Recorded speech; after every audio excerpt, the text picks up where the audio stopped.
Success ഫയലിലേക്ക് സ്വാഗതം. നമ്മൾ ഈ ക്ലാസ്സിലൂടെ നോക്കാൻ പോകുന്നത് ഒരു പ്രീവിയസ് ക്വസ്റ്റ്യൻ പേപ്പർ ആണ്. ക്വസ്റ്റ്യൻ പേപ്പർ കോഡ് 185/25 ആണ്. PSCയുടെ ഫൈനൽ ആൻസർ കീ അനുസരിച്ചിട്ടാണ് നമ്മൾ ഉത്തരങ്ങൾ പറഞ്ഞു പോകുന്നത്. മുഴുവൻ ക്വസ്റ്റ്യൻസും അറ്റൻഡ് ചെയ്യാനായിട്ട് ശ്രമിക്കാം. സ്റ്റാർട്ട് ചെയ്യാം. ആദ്യത്തെ ചോദ്യം, വൈകുണ്ഠ സ്വാമികളെ സംബന്ധിച്ചുള്ള താഴെ പറയുന്ന പ്രസ്താവനകളിൽ ശരിയായവ കണ്ടെത്തുക.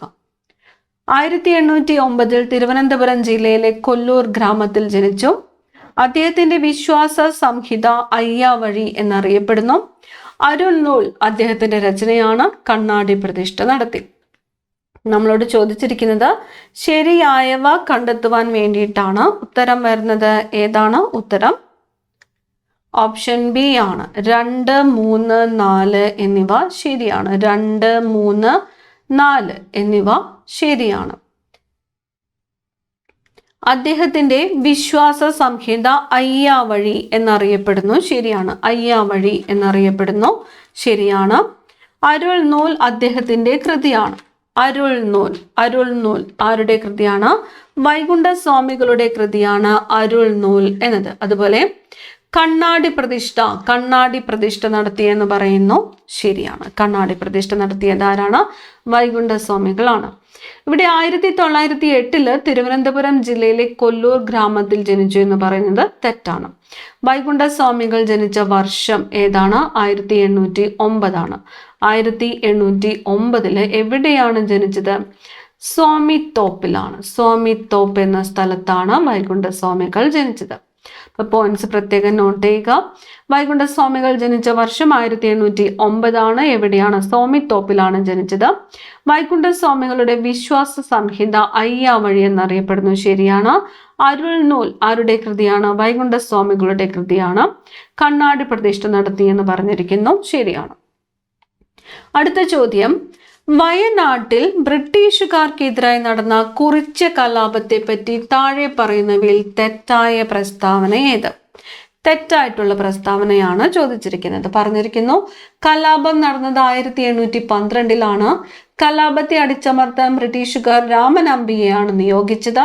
കലാപത്തിന്റെ പ്രധാന നേതാവായ പാലിയത്തച്ഛനെ ബ്രിട്ടീഷുകാർ വധിച്ചു. വട്ടത്തൊപ്പിക്കാരെ നാട്ടിൽ നിന്നും പുറത്താക്കുക എന്ന മുദ്രാവാക്യം കലാപകാരികൾ ഉയർത്തി. നമ്മളോട് ചോദിച്ചിരിക്കുന്നു തെറ്റായിട്ടുള്ള പ്രസ്താവന. തെറ്റായിട്ടുള്ളത് ഏത് പ്രസ്താവനയാണ്? ഉത്തരം ഓപ്ഷൻ സി ആണ്. Option C. 2, 3 മാത്രമാണ് തെറ്റായിട്ടുള്ളത്. കലാപത്തെ അടിച്ചമർത്താൻ ബ്രിട്ടീഷുകാർ രാമനമ്പിയെയാണ് നിയോഗിച്ചതെന്ന് പറഞ്ഞിരിക്കുന്നു. അതെന്താണ്? തെറ്റായിട്ടുള്ള പ്രസ്താവനയാണ്. കലാപത്തിന്റെ പ്രധാനപ്പെട്ട നേതാവായിരുന്നു രാമനമ്പി. ഇപ്പം കുറിച്യ കലാപത്തിന്റെ നേതാവായിരുന്നു ആര്? രാമനമ്പി. ഇനി കലാപത്തിന്റെ പ്രധാന നേതാവായ പാലിയത്തച്ഛനെ ബ്രിട്ടീഷുകാർ വധിച്ചു എന്ന് പറയുന്നു. അതും തെറ്റായിട്ടുള്ള പ്രസ്താവനയാണ്. പാലിയത്തച്ഛൻ കൊച്ചിയിലെ പ്രധാനമന്ത്രിയായിരുന്നു പാലിയത്തച്ഛൻ. ഇപ്പോൾ കലാപം നടന്നത് 1812 ശരിയാണ്. കുറിച്യ കലാപം നടന്ന വർഷം ഏതാണ്? 1812. ശരിയാണ്. അതുപോലെ വട്ടത്തൊപ്പിക്കാരെ നാട്ടിൽ നിന്നും പുറത്താക്കുക എന്ന മുദ്രാവാക്യം കലാപകാരികൾ ഉയർത്തി എന്ന് പറയുന്നു. ശരിയാണ്. ഇപ്പൊ കുറിച്യ കലാപം നടന്ന വർഷം 1812. വട്ടത്തൊപ്പിക്കാരെ നാട്ടിൽ നിന്നും പുറത്താക്കുക എന്ന മുദ്രാവാക്യം ഏത് കലാപവുമായിട്ട് ബന്ധപ്പെട്ടിരിക്കുന്നു എന്ന് ചോദിക്കാം. ഏത് കലാപവുമായിട്ടാണ്? കുറിച്യ കലാപവുമായിട്ടാണ്. കുറിച്യ കലാപം നടന്നത് എവിടെയാണ്? വയനാട്ടിലാണ്. വയനാട്. കുറിച്യ കലാപത്തിന്റെ നേതാവാരായിരുന്നു? രാമനമ്പിയായിരുന്നു. ഇത്തരം പോയിന്റ്സ് നോട്ട് ചെയ്യുക. അടുത്ത ചോദ്യം, 2024 സാഹിത്യത്തിനുള്ള നോബൽ സമ്മാനം ലഭിച്ച ഹാങ്കാങ്ങിനെ കുറിച്ച് താഴെ പറയുന്ന പ്രസ്താവനകളിൽ ശരിയേത്? സാഹിത്യ നോബൽ ലഭിക്കുന്ന ആദ്യത്തെ ദക്ഷിണ കൊറിയൻ സ്വദേശിയാണ്.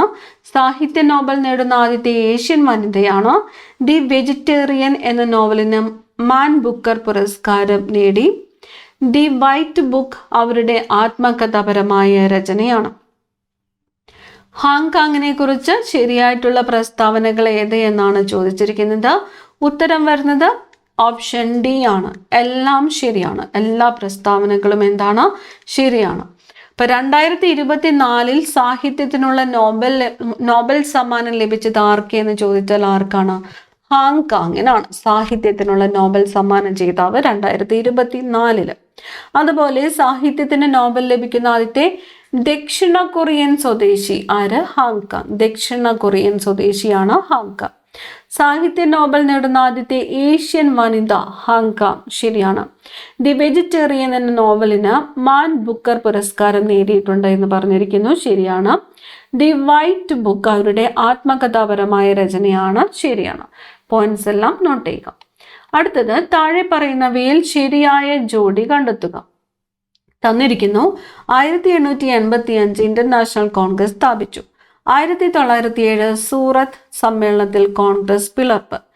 1934 ഗാന്ധിജി കോൺഗ്രസ് പ്രസിഡന്റ്. 1929 ഇന്റർനാഷണൽ കോൺഗ്രസിന്റെ ലാഹോർ സമ്മേളനം. നമ്മളോട് ചോദിച്ചിരിക്കുന്നു ശരിയായിട്ടുള്ള ജോഡി കണ്ടെത്തുക. ഉത്തരം ഓപ്ഷൻ എ ആണ്. ഉത്തരം ഓപ്ഷൻ എ. 1, 2, 4 മാത്രമാണ് ശരി. 1. ഇന്റർനാഷണൽ കോൺഗ്രസ് സ്ഥാപിതമായ വർഷം 1885 ആണ്. ശരിയാണ്. സൂറത്ത് സമ്മേളനത്തിൽ കോൺഗ്രസിന്റെ പിളർപ്പ് 1907. വർഷം പ്രത്യേകം നോട്ട് ചെയ്യുക. 1907 സൂറത്ത് സമ്മേളനത്തിൽ കോൺഗ്രസിന്റെ പിളർപ്പ്. ശരിയാണ്. ഇനി 4ാമത്തെ പ്രസ്താവനയാണ് ശരിയായിട്ടുള്ളത്. ഏതാണ്? 1929 ഇന്റർനാഷണൽ കോൺഗ്രസിന്റെ ലാഹോർ സമ്മേളനം. ശരിയാണ്. ഇന്റർനാഷണൽ കോൺഗ്രസിന്റെ ലാഹോർ സമ്മേളനം നടന്ന വർഷം ഏതാണ്? 1929 ആണ്. എല്ലാ ക്വസ്റ്റ്യൻ പേപ്പറിലും ഇതുമായിട്ട് ബന്ധപ്പെട്ട് ക്വസ്റ്റ്യൻ വരാറുണ്ട്. ഇന്റർനാഷണൽ കോൺഗ്രസ് ലാഹോർ സമ്മേളനം നടന്നത് 1929. ഇനി തെറ്റായിട്ടുള്ള പ്രസ്താവനയാണ് 1934 ഗാന്ധിജി കോൺഗ്രസ് പ്രസിഡന്റായി എന്നത്.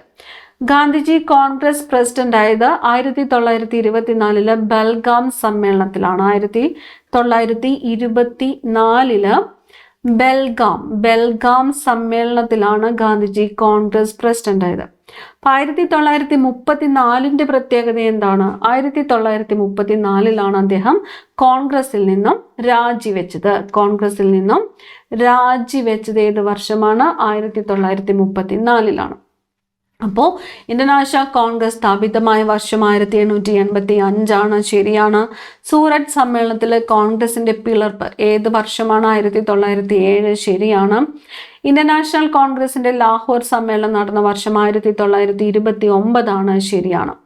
ഇനി ഗാന്ധിജി കോൺഗ്രസിന്റെ പ്രസിഡന്റ് ആയത് ഏത് സമ്മേളനത്തിലാണ്? 1924 ബൽഗാം സമ്മേളനത്തിലാണ്. അതുപോലെ ഗാന്ധിജി കോൺഗ്രസിൽ നിന്നും രാജിവെച്ച വർഷമാണ് 1934 എന്നതും ഓർത്തു വയ്ക്കുക. അടുത്ത ചോദ്യം, 2024 നടന്ന ബ്രിക്സ് ഉച്ചകോടിയുമായി ബന്ധപ്പെട്ട് താഴെ കൊടുത്തിരിക്കുന്ന പ്രസ്താവനകളിൽ ശരിയേത്? 2024 തന്നിരിക്കുന്നു 16ാം ഉച്ചകോടിയാണ് കസാനിൽ നടന്നത്. കസാൻ സ്ഥിതി ചെയ്യുന്നത് ചൈനയിലാണ്. ബ്രിക്സിന്റെ ആസ്ഥാനം ന്യൂഡൽഹിയാണ്. 2009 ബ്രിക്സ് രൂപം കൊണ്ടത്. നമ്മളോട് ചോദിച്ചിരിക്കുന്നു ബന്ധപ്പെട്ട് താഴെ കൊടുത്തിരിക്കുന്നതിൽ ശരി ഏത് എന്നാണ്. ബ്രിക്സ് ഉച്ചകോടിയുമായിട്ട് താഴെ കൊടുത്തിരിക്കുന്നതിൽ ശരിയായിട്ടുള്ളത് ഏത് എന്നതാണ് ചോദ്യം. ഉത്തരം വരുന്നത് ഓപ്ഷൻ ഡി ആണ്. ഡി. 1, 4 മാത്രമാണ്. 1ാമത്തെ പ്രസ്താവന ശരിയാണ്. 4ാമത്തെ പ്രസ്താവന ശരിയാണ്. 16ാമത്തെ ഉച്ചകോടിയാണ് കസാനിൽ നടന്നത് എന്ന് പറഞ്ഞിരിക്കുന്നത് ശരിയാണ്. 2009 ബ്രിക്സ് രൂപം കൊണ്ടതെന്ന് പറഞ്ഞിരിക്കുന്നത് ശരിയാണ്. ഇനി കസാൻ സ്ഥിതി ചെയ്യുന്നത് ചൈനയിലാണെന്ന് പറഞ്ഞു ശരിയാണോ? അല്ല. കസാൻ സ്ഥിതി ചെയ്യുന്നത് എവിടെയാണ്? കസാൻ സ്ഥിതി ചെയ്യുന്നത് റഷ്യയിലാണ്. റഷ്യയിലാണ് കസാൻ സ്ഥിതി ചെയ്യുന്നത്. ഇനി ബ്രിക്സിന്റെ ആസ്ഥാനം ന്യൂഡൽഹി ആണെന്ന് പറഞ്ഞിരിക്കുന്നു. ബ്രിക്സിന്റെ ആസ്ഥാനം ന്യൂഡൽഹി എന്ന് പറഞ്ഞിരിക്കുന്നു. ബ്രിക്സിന് സ്ഥിരമായിട്ടൊരു ആസ്ഥാനം ഇല്ല. എന്നാലും അതിന്റെ പ്രധാന സ്ഥാപനങ്ങൾ വ്യത്യസ്ത രാജ്യങ്ങളിലായിട്ടാണ് സ്ഥിതി ചെയ്യുന്നത്. ബ്രിക്സിന്റെ പ്രധാനപ്പെട്ട സ്ഥിരം സ്ഥാപനമായിട്ട് കണക്കാക്കപ്പെടുന്ന ന്യൂ ഡെവലപ്മെന്റ് ബാങ്കിന്റെ ആസ്ഥാനം വരുന്നത് ചൈനയിലെ ഷാങ്ഹാങ്ങിലാണ്. NDB ന്യൂ ഡെവലപ്മെന്റ് ബാങ്കിന്റെ ആസ്ഥാനം വരുന്നത് എവിടെയാണ്? ചൈനയിലാണ്. അപ്പോൾ ബ്രിക്സ് 2024 ബ്രിക്സ് ഉച്ചകോടി നടന്നത് റഷ്യയിലെ കസാനിലാണ്. ബ്രിക്സിന്റെ ആസ്ഥാനം ഇവിടെ ന്യൂഡൽഹി എന്ന് പറഞ്ഞിരിക്കുന്നത് തെറ്റായിട്ടുള്ള പ്രസ്താവനയാണ്. ബ്രിക്സ് രൂപം കൊണ്ടത് 2009 ശരിയാണ്. അടുത്ത ചോദ്യം, താഴെ കൊടുത്തിരിക്കുന്നവയിൽ നിന്നും ISROയുമായി ബന്ധപ്പെട്ട ശരിയായിട്ടുള്ള പ്രസ്താവന കണ്ടെത്തുക. ISRO സ്ഥാപിതമായത് 1998 അതിന്റെ ആസ്ഥാനം കൊൽക്കത്തയിലെ അന്തരീക്ഷ ഭവനാണ്. ഇതിന്റെ ആദ്യത്തെ ചെയർമാൻ വിക്രം സാരാഭായ് ആയിരുന്നു. വിക്രം സാരാഭായ് സ്പേസ് സെന്റർ തിരുവനന്തപുരത്ത് സ്ഥിതി ചെയ്യുന്നു. നമ്മളോട് ചോദിച്ചിരിക്കുന്നത് എന്താണ് ഇവിടെ? ISROയുമായിട്ട് ബന്ധപ്പെട്ട് ശരിയായിട്ടുള്ള പ്രസ്താവന ഏത് എന്നാണ് ഇവിടെ ചോദിച്ചിരിക്കുന്നത്. ഉത്തരം വരുന്നത് ഏതാണ്? ഉത്തരം ഓപ്ഷൻ ബി ആണ്. 3ഉം 4ഉം ശരിയാണ്. മൂന്നാമത്തെ പ്രസ്താവന അതുപോലെ നാലാമത്തെ പ്രസ്താവനയും ശരിയാണ്. മൂന്നാമത്തെ പ്രസ്താവനയിൽ എന്താണ് പറഞ്ഞിരിക്കുന്നത്? ഇതിന്റെ ആദ്യത്തെ ചെയർമാൻ വിക്രം സാരാഭായ് ആയിരുന്നു എന്ന് പറഞ്ഞിരിക്കുന്നു. ശരിയാണ്. ISROയുടെ ആദ്യത്തെ ചെയർമാൻ ആരായിരുന്നു? വിക്രം സാരാഭായ് ആയിരുന്നു. ശരിയാണ്. നാലാമത്തെ പ്രസ്താവനയും ശരിയാണ്. വിക്രം സാരാഭായ് സ്പേസ് സെന്റർ തിരുവനന്തപുരത്ത് സ്ഥിതി ചെയ്യുന്നു എന്ന് പറഞ്ഞിരിക്കുന്നു. ശരിയാണ്. ISROയുടെ ആദ്യത്തെ ചെയർമാൻ ആരായിരുന്നു? വിക്രം സാരാഭായ് ആയിരുന്നു. വിക്രം സാരാഭായ് സ്പേസ് സെന്റർ സ്ഥിതി ചെയ്യുന്നത് എവിടെയാണ്? തിരുവനന്തപുരത്താണ്. ശരിയാണ്. ഇനി ISRO സ്ഥാപിച്ചത് 1998 എന്ന് പറഞ്ഞിരിക്കുന്നു. അത് തെറ്റായിട്ടുള്ള പ്രസ്താവനയാണ്. ISRO സ്ഥാപിതമായ വർഷം ഏതാണ്? 1969 1969 ഓഗസ്റ്റ് 15 എന്ന ഡേറ്റും കൂടി ഓർക്കുക. ഓഗസ്റ്റ് 15 ISRO സ്ഥാപിതമായത്. 1969 ഓഗസ്റ്റ് 15. ISROയുടെ ആസ്ഥാനം എവിടെയാണ്? രണ്ടാമത്തെ പ്രസ്താവനയിൽ ഇവിടെ തന്നിരിക്കുന്നു. ഇതിന്റെ ആസ്ഥാനം കൊൽക്കത്തയിലെ അന്തരീക്ഷ ഭവൻ എന്ന് പറഞ്ഞിരിക്കുന്നത് തെറ്റാണ്. ISROയുടെ ആസ്ഥാനം ബംഗളൂരു ആണ്. ISROയുടെ ആസ്ഥാനം ബംഗളൂരു. ISRO സ്ഥാപിതമായത് 1969 ഓഗസ്റ്റ് 15. ISROയുടെ ആസ്ഥാനം ബംഗളൂരു ആണ്. ഇതിന്റെ ആദ്യത്തെ ചെയർമാൻ വിക്രം സാരാഭായ്. അതുപോലെ വിക്രം സാരാഭായ് സ്പേസ് സെന്റർ സ്ഥിതി ചെയ്യുന്നത് തിരുവനന്തപുരത്താണ്. അപ്പൊ ഇത്രയും പോയിന്റ്സ് പ്രത്യേകം നോട്ട് ചെയ്യുക. അടുത്ത ചോദ്യം, സ്വാതന്ത്ര്യ സമരകാലത്ത് മലബാറിൽ പ്രസിദ്ധീകരിച്ച അൽ അമീൻ പത്രവുമായി ബന്ധപ്പെട്ട് താഴെ കൊടുത്തിരിക്കുന്ന പ്രസ്താവനകൾ ശരിയേത്? അൽ അമീൻ മുഹമ്മദ് അബ്ദുറഹ്മാൻ സാഹിബിന്റെ നേതൃത്വത്തിലാണ് ആരംഭിച്ചത്. 1924 ഒക്ടോബർ 12 ആരംഭിച്ചത്. 1939 ബ്രിട്ടീഷ് സർക്കാർ പത്രം നിരോധിച്ചു. പത്രത്തിന്റെ ഓഫീസ് സ്ഥിതി ചെയ്തിരുന്നത് താനൂരിലായിരുന്നു.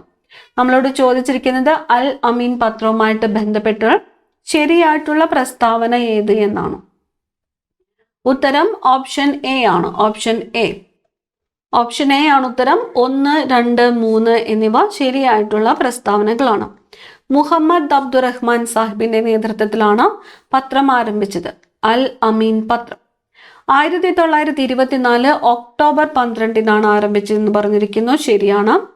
1939 ബ്രിട്ടീഷ് സർക്കാർ പത്രം നിരോധിച്ചു എന്ന് പറഞ്ഞിരിക്കുന്നു. ശരിയാണ്. ഇനി പത്രത്തിന്റെ ഓഫീസ് സ്ഥിതി ചെയ്തിരുന്നത് താനൂരിലായിരുന്നു എന്ന് പറഞ്ഞതാണ് തെറ്റായിട്ടുള്ള പ്രസ്താവന. പത്രത്തിന്റെ ഓഫീസ് സ്ഥിതി ചെയ്തിരുന്നത് എവിടെയാണ്? കോഴിക്കോടാണ്. കോഴിക്കോടാണ് അൽ അമീൻ പത്രത്തിന്റെ ഓഫീസ് സ്ഥിതി ചെയ്തിരുന്നത്.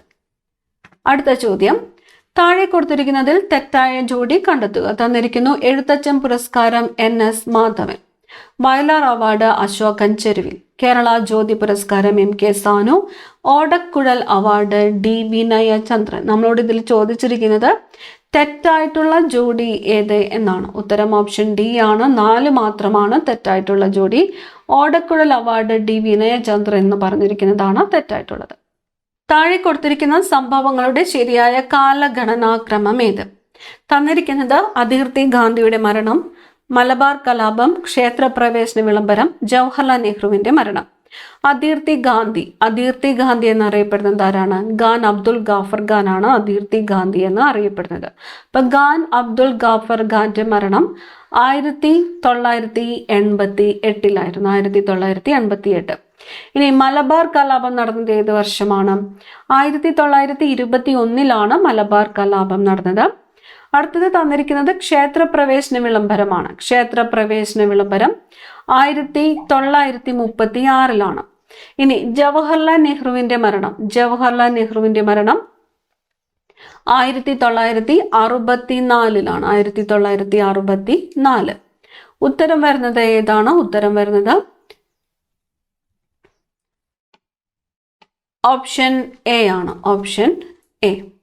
2, 3, 4, 1. കൊച്ചി മെട്രോയുമായി ബന്ധപ്പെട്ട് താഴെ കൊടുത്ത പ്രസ്താവനകളിൽ ശരിയായത് ഏത്?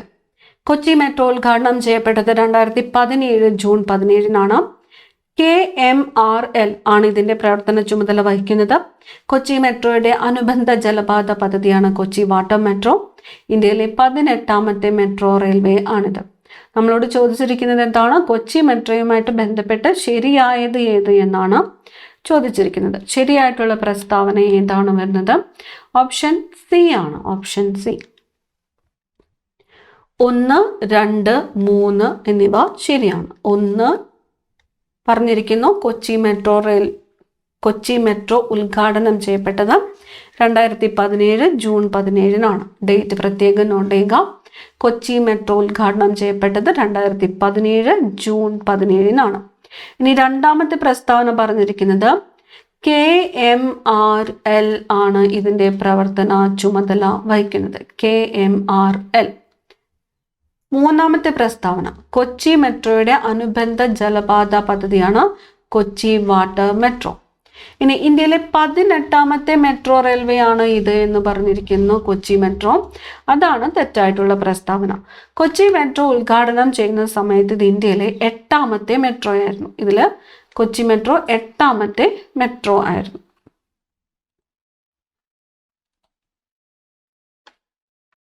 അടുത്ത ചോദ്യം, കിംബുൾ ലഞ്ചാവോ ദേശീയോദ്യാനം സ്ഥിതി ചെയ്യുന്ന സംസ്ഥാനം. കിംബുൾ ലഞ്ചാവോ ദേശീയോദ്യാനം സ്ഥിതി ചെയ്യുന്ന സംസ്ഥാനം ഏതാണ്? മണിപ്പൂരാണ്. മണിപ്പൂർ. കിംജുൾ ലഞ്ചാവോ ദേശീയോദ്യാനം സ്ഥിതി ചെയ്യുന്നത് മണിപ്പൂർ. നഗര ഗാർഹിക അവശിഷ്ടങ്ങളിൽ നിന്നും വൈദ്യുതി ഉൽപ്പാദിപ്പിക്കുന്ന ഇന്ത്യയിലെ ആദ്യത്തെ അർബൻ വേസ്റ്റ് മാനേജ്മെന്റ് സംവിധാനം നടപ്പിലാക്കിയ നഗരം എന്താണ്? നഗര ഗാർഹിക അവശിഷ്ടങ്ങളിൽ നിന്നും വൈദ്യുതി ഉൽപ്പാദിപ്പിക്കുന്ന ഇന്ത്യയിലെ ആദ്യത്തെ അർബൻ വേസ്റ്റ് മാനേജ്മെന്റ് സംവിധാനം നടപ്പിലാക്കിയ സംസ്ഥാനം ഏതാണ്? അഹമ്മദാബാദ് ആണ്. അഹമ്മദാബാദ്. ജൂൺ മാസത്തിൽ തുടങ്ങി സെപ്റ്റംബർ മാസം വരെ നീണ്ടു നിൽക്കുന്ന ഇന്ത്യയിലെ കാർഷിക കാലം ഏത്? ജൂൺ മാസത്തിൽ തുടങ്ങി സെപ്റ്റംബർ മാസം വരെ നീണ്ടു നിൽക്കുന്ന ഇന്ത്യയിലെ കാർഷിക കാലം ഏതാണ്? ഖാരിഫ് ആണ്. ഖാരിഫ്. അവശിഷ്ട പർവ്വതങ്ങൾക്ക് ഉദാഹരണം. പർവ്വതങ്ങൾക്ക് ഉദാഹരണം ആരവല്ലിയാണ്. ആരവല്ലി പർവ്വതനിരകൾ അവശിഷ്ട പർവ്വതങ്ങൾക്ക് ഉദാഹരണമാണ്. ക്രിസ്റ്റലൈൻ കായാന്തരിക ശിലകളിൽ നിന്നും ഘാതന ഫലമായി ഉണ്ടാകുന്ന മണ്ണിനം ഏതാണ്? ക്രിസ്റ്റലൈൻ കായാന്തരിത ശിലകളിൽ നിന്നും ഘാതന ഫലമായിട്ടുണ്ടാകുന്ന മണ്ണിനമാണ് ചുവപ്പ് മണ്ണ് അല്ലെങ്കിൽ റെഡ് സോയിൽ എന്നത്. ചുവപ്പ് മണ്ണ് അല്ലെങ്കിൽ റെഡ് സോയിൽ എന്നത് ക്രിസ്റ്റലൈൻ കായാന്തരിക ശിലകളിൽ നിന്നും ഘാതന ഫലമായിട്ടുണ്ടാകുന്ന മണ്ണിനമാണ്. ഇലക്ട്രിക്കൽ കേബിൾ, ഇലക്ട്രോണിക്സ്, രാസവ്യവസായങ്ങളിൽ ഉപയോഗിക്കുന്ന കോപ്പർ നിക്ഷേപം കൂടുതലായി കണ്ടുവരുന്ന സംസ്ഥാനം ഏത്? എങ്ങനെയാണ്? ഇലക്ട്രിക്കൽ കേബിൾ, ഇലക്ട്രോണിക്സ്, രാസവ്യവസായങ്ങളിൽ ഉപയോഗിക്കുന്ന കോപ്പർ നിക്ഷേപം, ചെമ്പ് അല്ലെങ്കിൽ കോപ്പർ നിക്ഷേപം കൂടുതലായിട്ട് കണ്ടുവരുന്ന സംസ്ഥാനമാണ് മധ്യപ്രദേശ്. Option B, Madhya Pradesh. കൽക്കരിയുടെ ഉന്നതമായ വകഭേദം ഏത്? കൽക്കരിയുടെ ഉന്നതമായ വകഭേദം ആന്ത്രസൈറ്റ് ആണ്. കൽക്കരിയുടെ ഉന്നതമായ വകഭേദം ഏതാണ്? ആന്ത്രസൈറ്റ്. മേൽക്കുര മഴവെള്ള ശേഖരണം നിയമം മൂലം നിർബന്ധമാക്കിയ ആദ്യ സംസ്ഥാനം ഏതാണ്? മേൽക്കുര മഴവെള്ള ശേഖരണം നിയമം മൂലം നിർബന്ധമാക്കിയ ആദ്യത്തെ സംസ്ഥാനമാണ് തമിഴ്നാട്. ഓപ്ഷൻ സി ആണ് ഉത്തരം, തമിഴ്നാട്. മെക്സിക്കോയിലെ വെട്ടിച്ചൂട്ട് കൃഷി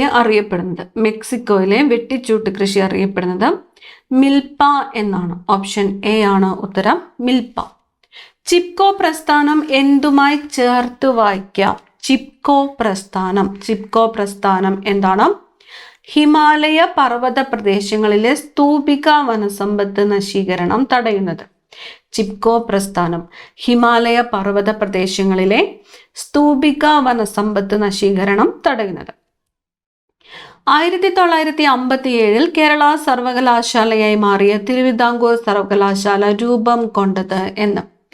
1957 കേരള സർവകലാശാലയെ മാറിയ തിരുവിതാംകൂർ സർവകലാശാല രൂപം കൊണ്ടത് 1937 അപ്പോൾ തിരുവിതാംകൂർ സർവകലാശാലയാണ് 1957 കേരള സർവകലാശാലയായിട്ട് മാറിയത്.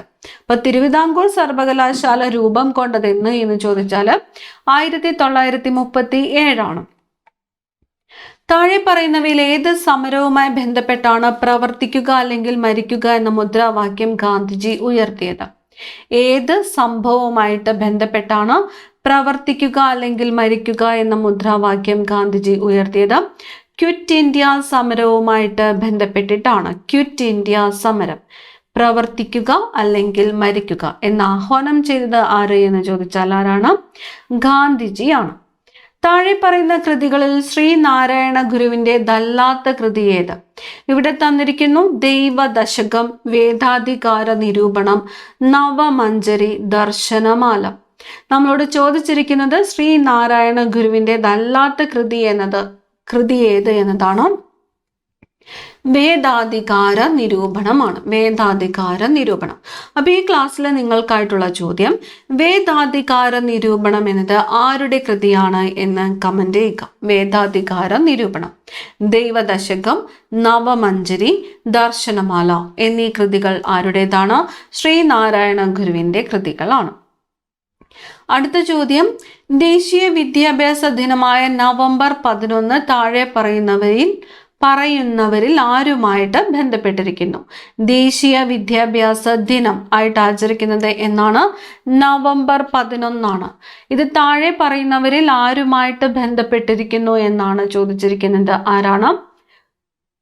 മൗലാന അബ്ദുൽ കലാം ആസാദ് ആണ്. മൗലാന അബ്ദുൽ കലാം ആസാദ്. നവംബർ 11 ദേശീയ വിദ്യാഭ്യാസ ദിനം. ചുവടെ നൽകിയിരിക്കുന്ന സാഹിത്യകാരന്മാരിൽ ജ്ഞാനപീഠ പുരസ്കാരം ലഭിക്കാത്ത മലയാള സാഹിത്യകാരൻ. ജ്ഞാനപീഠ പുരസ്കാരം ലഭിക്കാത്ത മലയാള സാഹിത്യകാരനാണ് ചോദിച്ചിരിക്കുന്നത്.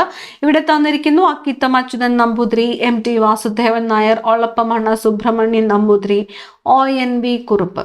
അപ്പൊ ജ്ഞാനപീഠ പുരസ്കാരം ലഭിക്കാത്തത് ആർക്കാണ്? ഒളപ്പമണ്ണ സുബ്രഹ്മണ്യൻ നമ്പൂതിരിക്കാണ്. ഒളപ്പമണ്ണ സുബ്രഹ്മണ്യൻ നമ്പൂതിരി. താഴെ പറയുന്നവയിൽ ഇന്ത്യൻ വിദ്യാഭ്യാസ രംഗവുമായി ബന്ധപ്പെട്ട കമ്മീഷനുകൾ. ഇന്ത്യൻ വിദ്യാഭ്യാസ രംഗവുമായിട്ട് ബന്ധപ്പെട്ട കമ്മീഷനുകൾ ഏത് എന്നാണ് ചോദിച്ചിരിക്കുന്നത്. ഇവിടെ തന്നിരിക്കുന്നു Radhakrishnan commission, Ranganath Mishra commission, Kothari commission, Mukherjee commission. വിദ്യാഭ്യാസ രംഗവുമായിട്ട് ബന്ധപ്പെട്ടത് ഏതാണ്? ഓപ്ഷൻ എ ആണ്. 1ഉം 3ഉമാണ്. രാധാകൃഷ്ണൻ കമ്മീഷൻ അതുപോലെ കോത്താരി കമ്മീഷൻ എന്നിവയാണ് വിദ്യാഭ്യാസ രംഗവുമായിട്ട് ബന്ധപ്പെട്ടത്. ഏതൊക്കെയാണ്? Radhakrishnan commission, Kothari commission. തേബാഗ കർഷക തൊഴിലാളി സമരം നടന്നത് എവിടെയാണ്? തേബാഗ കർഷക തൊഴിലാളി സമരം. തേബാഗ എവിടെയാണ്? ബംഗാളിലാണ്. ബംഗാൾ. തേബാഗ ബംഗാളിലാണ് തേബാഗ കർഷക തൊഴിലാളി സമരം നടന്നത്. ഇന്ത്യൻ നവോത്ഥാനത്തിന്റെ പിതാവ് എന്നറിയപ്പെടുന്നത് രാജാ റാം മോഹൻ റോയ് ആണ്. ഇന്ത്യൻ നവോത്ഥാനത്തിന്റെ പിതാവ് ആര്? രാജാ റാം മോഹൻ റോയ്. ഇന്ത്യയിൽ താഴെ പറയുന്നവയിൽ എവിടെയാണ് ഡെൻമാർക്കുകാർ ആധിപത്യം സ്ഥാപിച്ചിരുന്നത്? ഡെൻമാർക്കുകാർ ആരാണ്? ഡെൻമാർക്കുകാർ ആധിപത്യം സ്ഥാപിച്ചിരുന്നത് എവിടെയാണ്? ട്രാൻകീബാറിലാണ്. ട്രാൻകീബാർ. Option D Tranquebar. താഴെ നൽകിയിട്ടുള്ള സംഭവങ്ങളിൽ തെറ്റായത് ഏത്? തന്നിരിക്കുന്നു കുണ്ടറ വിളംബരം 1809, കുളച്ചൽ യുദ്ധം 1741, ആറ്റിങ്ങൽ കലാപം 1721, കുറിച്യ കലാപം 1710. നമ്മളോട് ചോദിച്ചിരിക്കുന്നത് തെറ്റായത് ഏത് എന്നാണ്. തെറ്റായത് കുറിച്യ കലാപമാണ്. കുറിച്യ കലാപം നടന്ന വർഷം ഏതാണ്? 1812 ആണ്. അപ്പൊ കുണ്ടറ വിളംബരം ഏത് വർഷമാണ്? 1809 ആണ്. അതുപോലെ കുളച്ചൽ യുദ്ധം നടന്നത് ഏത് വർഷം എന്ന് ചോദിച്ചാൽ 1741 ആറ്റിങ്ങൽ കലാപം 1721. അടുത്ത ചോദ്യം, മൗലിക ചുമതലകളുമായിട്ട് ബന്ധപ്പെട്ട് താഴെ നൽകിയിരിക്കുന്ന പ്രസ്താവനകളിൽ ശരിയായവ. മൗലിക ചുമതലകൾ. 1950 നിലവിൽ വന്ന ഇന്ത്യൻ ഭരണഘടനയിലെ മൗലിക ചുമതലകളെക്കുറിച്ച് പരാമർശമില്ലായിരുന്നു. സർക്കാരിയ കമ്മീഷന്റെ ശുപാർശ പ്രകാരമാണ് മൗലിക ചുമതലകൾ കൂട്ടിച്ചേർക്കപ്പെട്ടത്. 1976 42 ഭരണഘടനാ ഭേദഗതിയിലൂടെ പൗരന്മാർ അനുവർത്തിക്കേണ്ട 10 ചുമതലകൾ കൂട്ടിച്ചേർക്കപ്പെട്ടു. നമ്മളോട് ചോദിച്ചിരിക്കുന്നത് മൗലിക ചുമതലകളുമായിട്ട് ബന്ധപ്പെട്ടിട്ട് ശരിയായവ ഏതെല്ലാം എന്നാണ്. ഓപ്ഷൻ ബി ആണ് ഉത്തരം. 1, 3 എന്നിവ ശരിയാണ്. 1, 1950 നിലവിൽ വന്ന ഇന്ത്യൻ ഭരണഘടനയിൽ മൗലിക ചുമതലകളെ കുറിച്ച് പരാമർശമില്ലായിരുന്നു എന്ന് പറഞ്ഞിരിക്കുന്നത് ശരിയാണ്. 1976 42 ഭരണഘടനാ ഭേദഗതിയിലൂടെ പൗരന്മാർ അനുവർത്തിക്കേണ്ട 10 ചുമതലകൾ ചേർക്കപ്പെട്ടു എന്ന് പറഞ്ഞിരിക്കുന്നു ശരിയാണ്. ഇപ്പൊ നിലവിൽ എത്ര ചുമതലകളാണുള്ളത്? 11 ചുമതലകളാണ് നിലവിലുള്ളത്. തെറ്റായിട്ടുള്ളത് രണ്ടാമത്തെ പ്രസ്താവനയാണ്. ഇവിടെ തന്നിരിക്കുന്നു സർക്കാരിയ കമ്മീഷന്റെ ശുപാർശ പ്രകാരമാണ് മൗലിക ചുമതലകൾ കൂട്ടിച്ചേർക്കപ്പെട്ടത് എന്ന് പറഞ്ഞിരിക്കുന്നു. മൗലിക കടമകൾ കൂട്ടിച്ചേർക്കപ്പെട്ടത് സ്വരൺ സിംഗ് കമ്മീഷന്റെ ശുപാർശ പ്രകാരമാണ്. സ്വരൺ സിംഗ് കമ്മീഷന്റെ ശുപാർശ പ്രകാരമാണ് മൗലിക ചുമതലകൾ കൂട്ടിച്ചേർക്കപ്പെട്ടത്. അടുത്ത ചോദ്യം, ഇന്ത്യയുടെ ദേശീയ ഗീതവുമായിട്ട് ബന്ധപ്പെട്ട് താഴെ തന്നിരിക്കുന്നതിൽ ശരിയായവ. ദേശീയ ഗീതം ബങ്കിം ചന്ദ്ര ചാറ്റർജിയാണ് എഴുതിയത്. ഹിന്ദി ഭാഷയിലാണ് രചിക്കപ്പെട്ടത്. ദേശീയ ഗാനത്തിനൊപ്പം തുല്യ പദവിയാണ് ദേശീയ ഗീതത്തിനും ഉള്ളത്. നമ്മളോട് ചോദിച്ചിരിക്കുന്നത് എന്ത്? ശരിയായവ ഏത് എന്നാണ്. ശരിയായവ ഉത്തരം വരുന്നത് ഓപ്ഷൻ ഡി ആണ്. 1, 3 എന്നിവ എന്താണ്? ശരിയാണ്. ഒന്നാമത്തെ പ്രസ്താവന പറഞ്ഞിരിക്കുന്നു ബങ്കിം ചന്ദ്ര ചാറ്റർജിയാണ് എഴുതിയത്. ദേശീയ ഗീതം വന്ദേ മാതരമാണ്. ദേശീയ ഗീതം വന്ദേ മാതരം രചിച്ചത് ആരാണ്? ബങ്കിം ചന്ദ്ര ചാറ്റർജിയാണ്. ഇനി മൂന്നാമത്തെ പ്രസ്താവന ശരിയാണ് എന്ന് പറഞ്ഞിരിക്കുന്നു. ദേശീയ ഗാനത്തിനൊപ്പം തുല്യ പദവിയാണ് ദേശീയ ഗീതത്തിനുമുള്ളത്. ദേശീയ ഗീതമാണ് വന്ദേ മാതരം, ദേശീയ ഗാനമാണ് ജനഗണമന.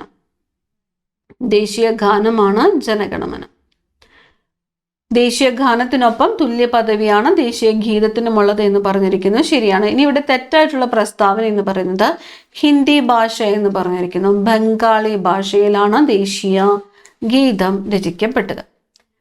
അടുത്തത്, ദേശീയ മനുഷ്യാവകാശ കമ്മീഷനെ കുറിച്ച് ശരിയായവ ഏത്? ദേശീയ മനുഷ്യാവകാശ commission 1993 protection of human rights act പ്രകാരമാണ് നിലവിൽ വന്നത്. ആദ്യ ചെയർമാൻ ജസ്റ്റിസ് രംഗനാഥ് മിശ്ര ആയിരുന്നു. 1993 ഡിസംബർ 10 ആദ്യ കമ്മീഷൻ നിലവിൽ വന്നു. ചെയർമാന്റെ കാലാവധി 3 വർഷം അല്ലെങ്കിൽ 70 വയസ്സ്. നമ്മളോട് ചോദിച്ചിരിക്കുന്നു ദേശീയ മനുഷ്യാവകാശ കമ്മീഷനെ കുറിച്ച് ശരിയായവ ഓപ്ഷൻ ബി ആണ്. 1, 2, 4 എന്നിവയാണ് ശരിയായിട്ടുള്ളത്. ഒന്നാമത്തെ പ്രസ്താവന 1993 protection of human rights act പ്രകാരമാണ് നിലവിൽ വന്നത് ശരിയാണ്. 1993 protection of human rights act പ്രകാരമാണ് നിലവിൽ വന്നത് ശരിയാണ്. രണ്ടാമത്തെ പ്രസ്താവനയും ശരിയാണ്. ആദ്യ ചെയർമാൻ ആരായിരുന്നു? ജസ്റ്റിസ് രംഗനാഥ് മിശ്രയായിരുന്നു. ദേശീയ മനുഷ്യാവകാശ കമ്മീഷന്റെ ആദ്യത്തെ ചെയർമാൻ ആരായിരുന്നു? ജസ്റ്റിസ് രംഗനാഥ് മിശ്ര. ഇനി നാലാമത്തെ പ്രസ്താവന ശരിയാണ്. ചെയർമാന്റെ കാലാവധി, ദേശീയ മനുഷ്യാവകാശ കമ്മീഷൻ ചെയർമാന്റെ കാലാവധി എന്ന് പറയുന്നത് 3 വർഷം അല്ലെങ്കിൽ 70 വയസ്സ്. ആദ്യം വരുന്നത് ഏതാണോ അതാണ് ദേശീയ മനുഷ്യാവകാശ കമ്മീഷന്റെ കാലാവധി എന്ന് പറയുന്നത്. ഇനി മൂന്നാമത്തെ പ്രസ്താവനയാണ് തെറ്റായിട്ടുള്ളത്. 1993 ഡിസംബർ 10 ആദ്യ കമ്മീഷൻ നിലവിൽ വന്നു എന്ന് പറഞ്ഞിരിക്കുന്നു. ആദ്യത്തെ കമ്മീഷൻ നിലവിൽ വന്നത് എന്നാണ്? 1993 ഒക്ടോബർ 12 ഒക്ടോബർ 12 ആദ്യ കമ്മീഷൻ നിലവിൽ വന്നത്. ഇനി ഡിസംബർ 10 ബന്ധപ്പെട്ട് ഡിസംബർ 10 എന്താണ്? മനുഷ്യാവകാശ ദിനം എന്നാണ്. ഡിസംബർ 10 മനുഷ്യാവകാശ ദിനമായിട്ട് ആചരിക്കുന്നത് എന്നാണ്? ഡിസംബർ 10. 1993 ഒക്ടോബർ 12 ദേശീയ മനുഷ്യാവകാശ കമ്മീഷൻ നിലവിൽ വന്നത്.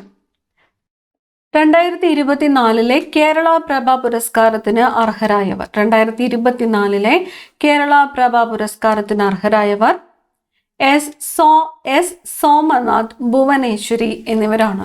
എസ് സോമനാഥ്, ഭുവനേശ്വരി 2024 കേരള പ്രഭ പുരസ്കാരത്തിന് അർഹരായത്. ഇന്ത്യൻ ഭരണഘടന 25 മുതൽ 28 വരെയുള്ള വകുപ്പുകളിൽ ഉറപ്പു നൽകുന്ന മതസ്വാതന്ത്ര്യത്തിൽ പെടാത്തത് ഏത്?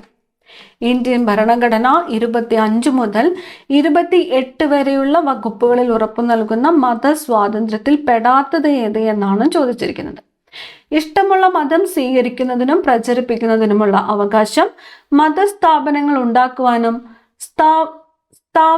സ്ഥാപക ജംഗമ സ്വത്തുക്കൾ ആർജിക്കുവാനുമുള്ള അവകാശം, ഗവൺമെന്റിന്റെ ഉടമസ്ഥതയിലും ധനസഹായത്തിലും പ്രവർത്തിക്കുന്ന വിദ്യാഭ്യാസ സ്ഥാപനങ്ങളിൽ മതബോധനം നടത്തുന്നത് നിരോധിക്കുന്നു. ന്യൂനപക്ഷങ്ങൾക്ക് സ്വന്തമായി വിദ്യാഭ്യാസ സ്ഥാപനങ്ങൾ സ്ഥാപിക്കുന്നതിനും നടത്തുന്നതിനുമുള്ള അവകാശം. 25 മുതൽ 28 വരെയുള്ളതിൽ പെടാത്തത് ഓപ്ഷൻ ഡി ആണ്. 4. ന്യൂനപക്ഷങ്ങൾക്ക് സ്വന്തമായിട്ട് വിദ്യാഭ്യാസ സ്ഥാപനങ്ങൾ സ്ഥാപിക്കുന്നതും നടത്തുന്നതിനുമുള്ള അവകാശമാണ് പെടാത്തത്. അടുത്ത ചോദ്യം, 2024 ബ്രിക്സ് സമ്മേളനം നടന്നത് എവിടെ? ബ്രിക്സ് സമ്മേളനം നടന്നത് റഷ്യയിലാണ്. റഷ്യ. ഇനി 2025 ബ്രിക്സ് സമ്മേളനം നടന്നത് എവിടെയാണ്? 2025 റിയോ ഡി ജനീറോയാണ്, ബ്രസീലില് Rio de Janeiro.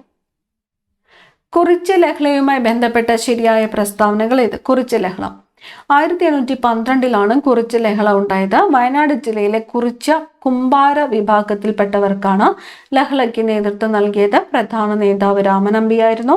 British east India company മലബാറിൽ നടപ്പിലാക്കിയ ജനവിരുദ്ധ നികുതി നയങ്ങൾക്കെതിരെ നടത്തിയ ലഹള. നമ്മളോട് ചോദിച്ചിരിക്കുന്നത് എന്താണ്? ശരിയായിട്ടുള്ള പ്രസ്താവനകൾ ഏത് എന്നാണ് ചോദിച്ചിരിക്കുന്നത്. ഉത്തരം ഓപ്ഷൻ സി ആണ്. Option C. 1 ശരിയാണ്. 1812 കുറിച്യ ലഹള ഉണ്ടായത്. ശരിയാണ്. 3 പ്രധാന നേതാവ് രാമനമ്പിയായിരുന്നു. ശരിയാണ്. 4 ബ്രിട്ടീഷ് ഈസ്റ്റ് ഇന്ത്യ കമ്പനി മലബാറിൽ നടപ്പിലാക്കിയ ജനവിരുദ്ധ നികുതി നയങ്ങൾക്കെതിരെ നടത്തിയ ലഹള. രണ്ടാമത്തെ പ്രസ്താവനയാണ് തെറ്റ്. വയനാട് ജില്ലയിലെ കുറിച്യ കുമ്പാര വിഭാഗത്തിൽപ്പെട്ടവർ ആണ് ലഹളയ്ക്ക് നേതൃത്വം നൽകിയത് എന്ന് പറഞ്ഞിരിക്കുന്നു. കുറിച്യരും കുറുമ്പ വിഭാഗത്തിൽപ്പെട്ടവരുമാണ്. കുറിച്യരും കുറുമ്പരുമാണ് പ്രധാനമായും ഈ കലാപത്തിൽ പങ്കെടുത്തത്. കേരളത്തിലെ ആദ്യത്തെ വനിതാ മാസിക ഏതാണ്? കേരളത്തിലെ ആദ്യത്തെ വനിതാ മാസിക കേരളീയ സുഗുണബോധിനി. ഓപ്ഷൻ സി ആണ് ഉത്തരം. കേരളീയ സുഗുണബോധിനി കേരളത്തിലെ ആദ്യത്തെ വനിതാ മാസിക. വിവരാവകാശ കമ്മീഷനുമായി ബന്ധപ്പെട്ട വസ്തുതകളിൽ ശരിയായത് ഏത്? വിവരാവകാശ പ്രസ്ഥാനത്തിന്റെ പ്രവർത്തനങ്ങൾക്ക് തുടക്കം കുറിച്ചത് രാജസ്ഥാനിലാണ്. മസ്തൂർ കിസാൻ ശക്തി സംഘടന എന്ന സംഘടനയാണ് നേതൃത്വം നൽകിയത്. 2015 ഒക്ടോബർ 12 നിലവിൽ വന്നു. വിവരാവകാശ കമ്മീഷനുമായി ബന്ധപ്പെട്ട വസ്തുതകളിൽ ശരിയായിട്ടുള്ളത് ഏത് എന്നതാണ് ചോദ്യം. ഓപ്ഷൻ സി ആണ് ഉത്തരം. Option C. 3 ശരിയാണ്. വിവരാവകാശ പ്രസ്ഥാനത്തിന്റെ പ്രവർത്തനങ്ങൾക്ക് തുടക്കം കുറിച്ചത് രാജസ്ഥാനിലാണ്. എവിടെയാണ്? രാജസ്ഥാൻ. ശരിയാണ്. മസ്തൂർ കിസാൻ ശക്തി സംഘടന എന്ന സംഘടനയാണ് നേതൃത്വം നൽകിയത്. ശരിയാണ്.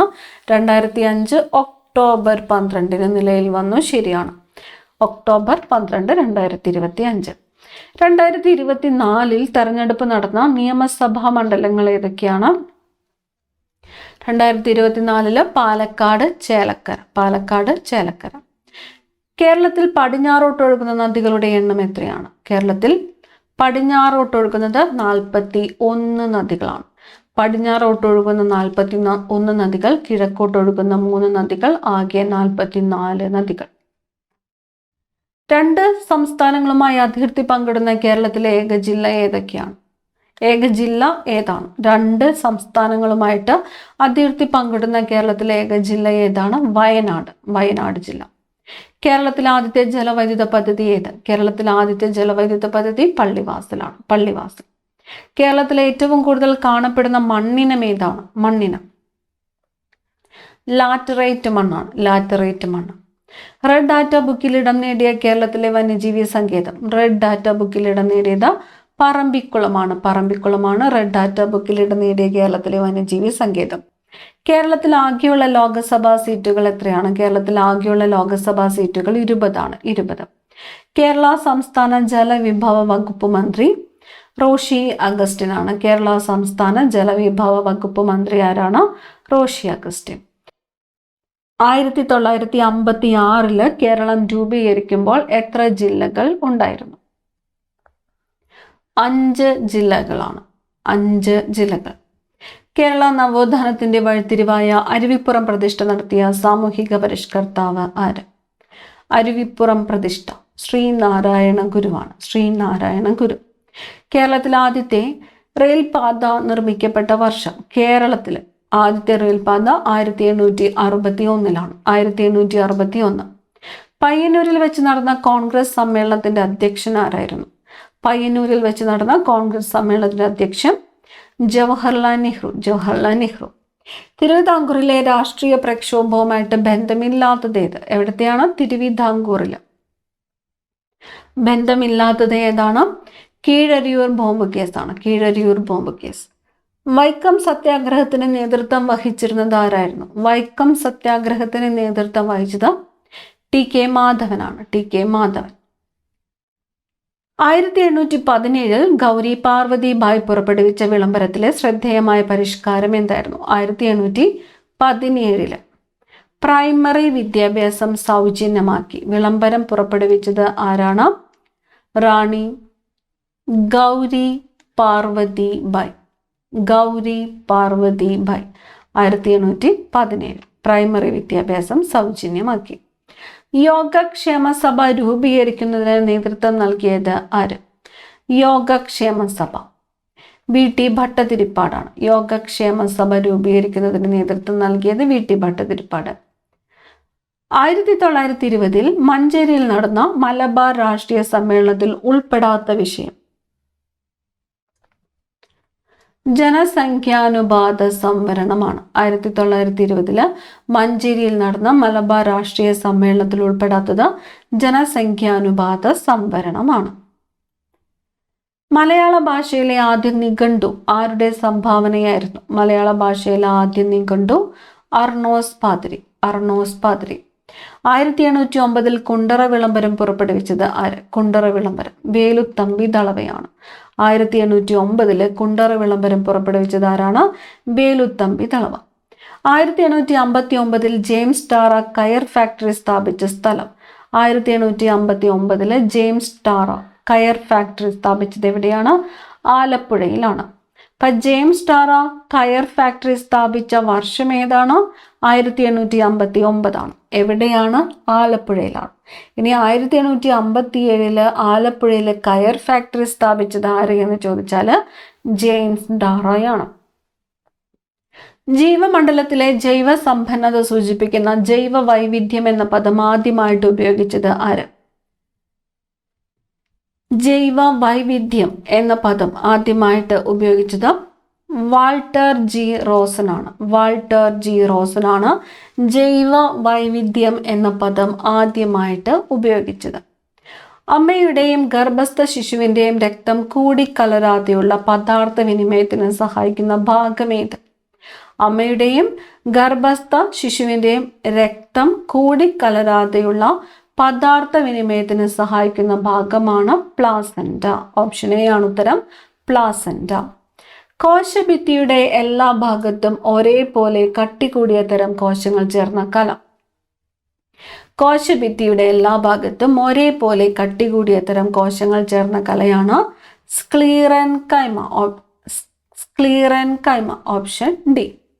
ചെറുകുടലിനകത്തെ പോഷക ആഗിരണത്തിനുള്ള പ്രതല വിസ്തീർണം അനേകം മടങ്ങ് വർദ്ധിപ്പിക്കുവാൻ സഹായിക്കുന്ന ഭാഗം ബിൽനസ്ലുകളാണ്. ചെറുകുടലിനകത്തെ പോഷക ആഗിരണത്തിനുള്ള വൃക്കയിലേക്ക് രക്തം കൊണ്ടുവരുന്ന കുഴൽ. വൃക്കയിലേക്ക് രക്തം കൊണ്ടുവരുന്നത് വൃക്കാധമനിയാണ്. വൃക്കാധമനി. വൃക്കയിലേക്ക് രക്തം കൊണ്ടുവരുന്ന കുഴൽ ഏതാണ്? വൃക്കാധമനി. നേത്രവൈകല്യങ്ങളുമായി ബന്ധപ്പെട്ട ശരിയായ പ്രസ്താവനകൾ കണ്ടെത്തുക.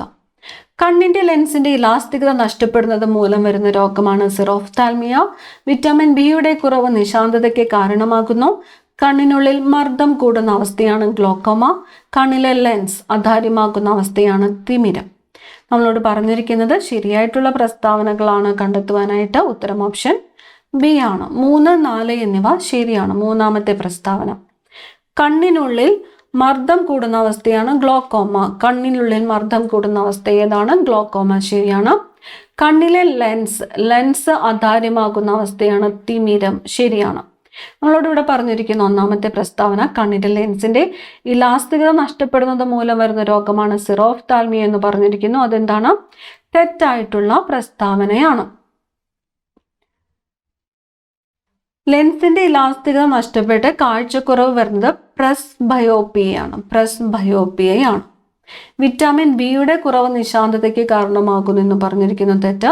വിറ്റാമിൻ എയുടെ കുറവാണ് നിശാന്തതയ്ക്ക് കാരണമാകുന്നത്. ഇനി സിറോഫ്താൽമിയ എന്താണ്? സിറോഫ്താൽമിയ വിറ്റാമിൻ എയുടെ കുറവ് മൂലമുണ്ടാകുന്ന നേത്രരോഗമാണ് സിറോഫ്താൽമിയ എന്നത്.